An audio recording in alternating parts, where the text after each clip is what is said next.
ಇಷ್ಟೇ ಅಲ್ಲ, ಅಗ್ನಿಯನ್ನು ಎಷ್ಟರ ಮಟ್ಟಿಗೆ ಒಲಿಸಿಕೊಂಡಿದ್ರು ಅಂದರೆ ನಿಮ್ಮ ಮನಸ್ಸಿನೊಳಗೆ ಒಂದು ಅನಿಸಿರ್ಬೋದಲ್ಲ,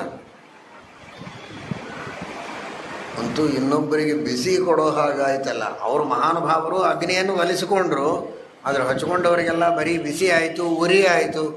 ಮತ್ತು 4 ಜನರಿಗೆ ಒಳ್ಳೇದು ಮಾಡಬೇಕಲ್ವ. ಅಂದರೆ ರಾಯರಿಗೆ ಒಂದು ಸ್ವಲ್ಪ 4 ಜನರು ಹೊಟ್ಟೆ ಉರಿದ್ರೆ ಉರಿಲಿ, ಹೊಟ್ಟೆ ಉರಿಯೋದಂದ್ರೆ ಒಳಗಲ್ಲ, ಮತ್ತು ಹೊರಗೆ ಗಂಧ ಹಚ್ಕೊಂಡದ್ದಕ್ಕೆ 4 ಜನರ ಹೊಟ್ಟೆ, ಎದೆ, ಭುಜಗಳು, ಹಣೆ ಉರಿದ್ರೆ ಉರಿಲಿ.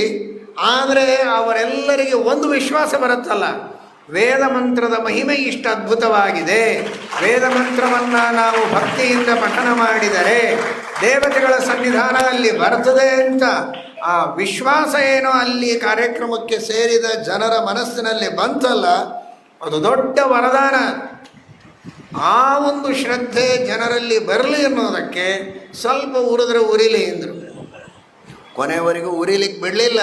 ಆ ವಿಶ್ವಾಸ ಬಂದ ಮೇಲೆ ಮತ್ತೆ ವರುಣದೇವರನ್ನು ಪ್ರಾರ್ಥನೆ ಮಾಡಿದರು.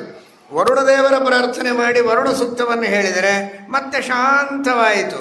ಮೊದಲನೇದ್ದೇ ವರುಣಂ ವಾಯುಮಾದಿತ್ಯಂ ಪರ್ಜನ್ಯಂ ಜಾತವೇದಸಂ, ವರುಣದೇವರನ್ನು ಒಲಿಸಿಕೊಂಡವರು ಆ ವರುಣದೇವರಿಗೆ ಪ್ರಾರ್ಥನೆ ಮಾಡಿದಾಗ ಅದು ಮತ್ತೆ ತಂಪಾಗಿದೆ.